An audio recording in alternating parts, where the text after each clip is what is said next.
గత జీవితం ఎంత దౌర్భాగ్యకరమైనప్పటికీ కూడా ప్రభు చేతికి నీ జీవితాన్ని ఇస్తే ఆయన నిన్ను కడిగి పవిత్రపరచి తన రక్తము ద్వారా శుద్ధీకరించి నిర్మలమైన మనస్సాక్షిని నీకిచ్చి, కాగా క్రీస్తు నందున్నవాడు నూతన సృష్టి, పాతవి గతించును, సమస్తము ఏమైనాయి నూతన పరచబడ్డాయని లేఖనం సెలవిస్తున్న రీతిగా దేవుడు ఒక నూతన సృష్టిగా నేను చేయాలని ప్రభు ఆశిస్తున్నాడు.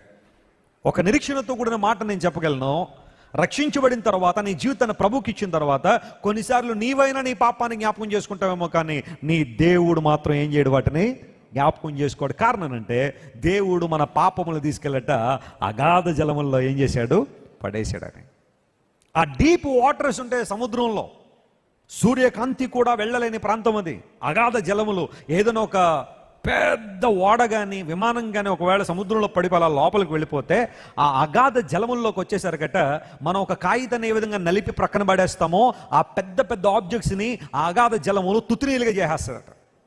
ఇప్పుడు నీ పాపములు తీసుకెళ్లి దేవుడు అగాధ జలముల్లో వేసాడంటే అర్థం ఏంటో తెలుసా? కొన్నిసార్లు నువ్వైనా వాటిని జ్ఞాపకం చేసుకుంటావేమో, కానీ దేవుడు వాటిని జ్ఞాపకం చేసుకోడు. మన పాపములు బట్టి ఆయన మనకి ఏమివ్వలేదు, ప్రతిఫలం ఇవ్వలేదని లేఖనాల్లో రాయబడింది. ఎందుకోసం అంటే ఆయన కరుణా సంపన్నుడు కనుక, కృపా సంపన్నుడు కనుక. ఆయన పాదాలు పట్టుకున్న ప్రతి ఒక్కరిని దేవుడు తన రక్తంతో కడిగి పవిత్రతతో నింపి తన మహిమ కొరకు వాడుకునే దేవుడు ఆయన. మగ్దలేనే మరియా. నేను ఇశ్రాయేల్ దేశం వెళ్ళినప్పుడు మగ్దలా అనే విలేజ్కి వెళ్ళాను. అక్కడ మేరీ మగ్దలేని గారు లేరు, కానీ ఆ ఊరు మాత్రం ఉంది. ఆ పూర్వదినాలకు సంబంధించిన ఇళ్ళు ఇవన్నీ కూడా మగ్దలా అనే విలేజ్. మేరీ మగ్దలేనే మరియా అని ఆమెకి పేరు ఎందుకు వచ్చిందంటే మగ్దలా అనే ప్రాంతానికి చెందింది కాబట్టి ఆమెను మగ్దలేనే మరియా అని పిలిచారు. అయితే ఆ పేరు పెట్టుకున్న వాళ్ళు చాలామంది ఉన్నారు కాబట్టి వారికి ఉన్న ఊర్ల పేర్ల నుండి వారి పేర్లు కలిపారు మగ్దలేనే మరియా అని. ఇలాంటి పేర్లు బైబిల్లో మనం చూస్తుంటే మగ్దలేనే మరియా జీవితం కూడా చాలా భయంకరమైంది. లేఖనాలు సెలవిస్తున్నాయి, ఆమె 7 దయ్యముల చేత ఏం చేయబడింది, పీడించబడింది. దురాత్మ శక్తుల చేత పీడించబడిన జీవితం. ఏ విధంగా నెమ్మది లేదు, ఆమె జీవితంలో ఆనందం లేదు, సంతోషం లేదు.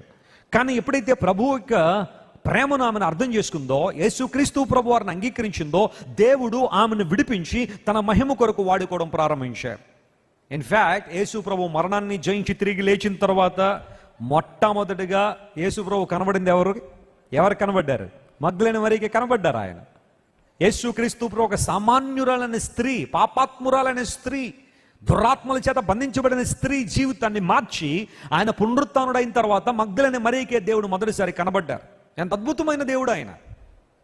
ఆయన దర్శన భాగ్యాన్ని ఆమెకి ఇచ్చారు. ఆమె ఏదో గొప్పదనో లేకపోతే ఆమె గత జీవితం అంతా మంచిదనో దేవుడు అలా చేయలేదు. కానీ ఆమె తన జీవితాన్ని ఒప్పుకుని ప్రభు పాదాల దగ్గర తన జీవితాన్ని కడుక్కుంది కాబట్టి దేవుని దర్శనాన్ని పొందింది. స్తోత్రం చెప్పండి, హల్లెలూయా.